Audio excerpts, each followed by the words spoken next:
कल ही मुझे मेरे एक मित्र मिले जो मुझसे कहने लगे, यार तू सोशल मीडिया पर आजकल ये कैसी बातें कर रहा है, बुज़दिलों जैसी मौत मांग रहा है और कहता है एक स्टेट में दो मुख्यमंत्री होते हैं। तो मैंने उसे जवाब दिया कि मेरे भाई, मैं तो जानता हूँ कि मुख्यमंत्री एक ही होता है, लेकिन कभी बीजेपी का होता है तो कभी कांग्रेस का होता है।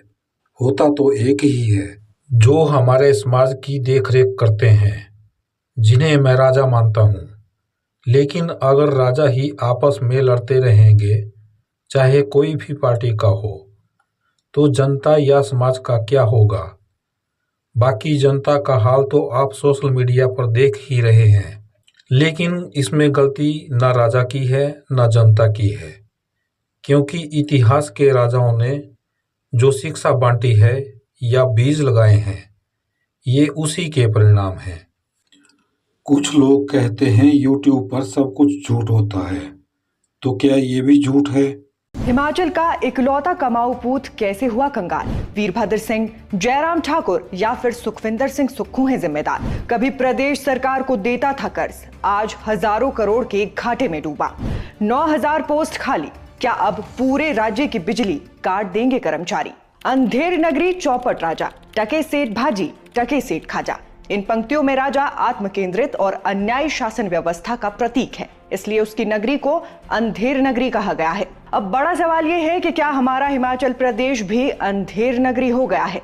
आप इन आंकड़ों को देखिए। साल 2010 वो साल था जब प्रेम कुमार धूमल की सरकार ने बिजली बोर्ड को कंपनी में तब्दील किया था।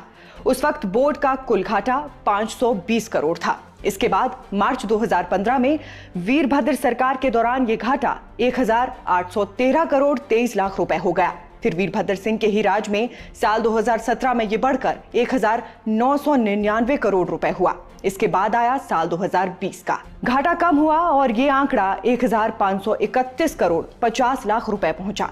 मगर फिर अगले ही साल ये घाटा कोरोना काल में बढ़कर 2,043 करोड़ रुपए पहुंच गया। और अब हम आज की बात करें तो सुक्खू सरकार में ये घाटा 3,000 करोड़ रुपए हो गया है। आपको ये बात जानकर हैरत हो सकती है कि 1990 के दशक में हिमाचल का बिजली बोर्ड राज्य सरकार को कर्ज दिया करता था, मगर आज हिमाचल सरकार का इकलौता कमाऊ पूत कर्ज के जाल में उलझ गया है। घाटे के इतर अगर हम बिजली बोर्ड पर चढ़े कर्ज की बात करें, साल 2019 में ही ये कर्ज 5,200 करोड़ रुपए हो गया था। इस हिसाब से आज की स्थिति का अंदाजा आप स्वयं ही लगा सकते हैं। इसके अलावा बिजली बोर्ड कर्मचारियों की संख्या भी 43,000 से घटकर 16,000 हो गई है। 3,000 आउटसोर्स कर्मचारी काम कर रहे हैं और करीब 9,000 से अधिक अलग अलग पद बिजली बोर्ड में लंबे वक्त से खाली पड़े हैं। मगर हिमाचल का बिजली बोर्ड घाटे में क्यों गया? अब हम इसकी भी वजह जान लेते हैं। पहली वजह है मुफ्त बिजली वाला लॉलीपॉप। सबसे पहले 2022 में जयराम सरकार ने 125 यूनिट फ्री बिजली बांटने का फैसला किया। इससे प्रदेश के 11 लाख उपभोक्ताओं को लाभ मिला था, लेकिन बोर्ड को इससे नुकसान ही हुआ। जयराम ठाकुर के बाद कांग्रेस की सरकार ने 300 यूनिट मुफ्त बिजली देने का वादा करके सत्ता हासिल की थी। हालांकि ये वादा पूरा नहीं हुआ, लेकिन आम उपभोक्ताओं के लिए बिजली महंगी कर दी गई। दूसरी वजह है अन्य विभागों के बकाया बिल। दरअसल हिमाचल सरकार के ही कई सारे विभाग ऐसे हैं जो समय पर बिजली बोर्ड का बिल नहीं चुकाते। बिजली बोर्ड को हिमाचल सरकार के अलग अलग महकमों से कम 170 करोड़ रुपए के बिल वसूलने हैं और इसमें सबसे अधिक लंबित देनदारी जल शक्ति विभाग की है। ये तो सिर्फ बिजली विभाग की बात है, जो 1990 में राज्य सरकार को कर्ज देता था तथा 2010 में 520 करोड़ रुपए घाटे के साथ प्राइवेट अर्थात कंपनी में बदला गया।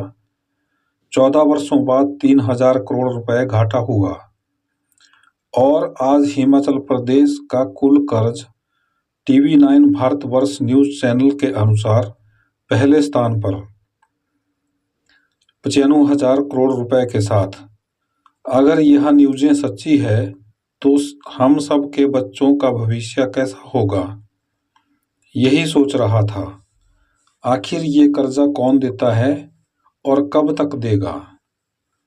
अगर यह न्यूज़ चैनल वाले गलत जानकारी देते हैं तो इन्हें राजा व न्याय के सामने प्रस्तुत किया जाए, ताकि हम सब के बच्चों का भविष्य सुख शांतिमय हो।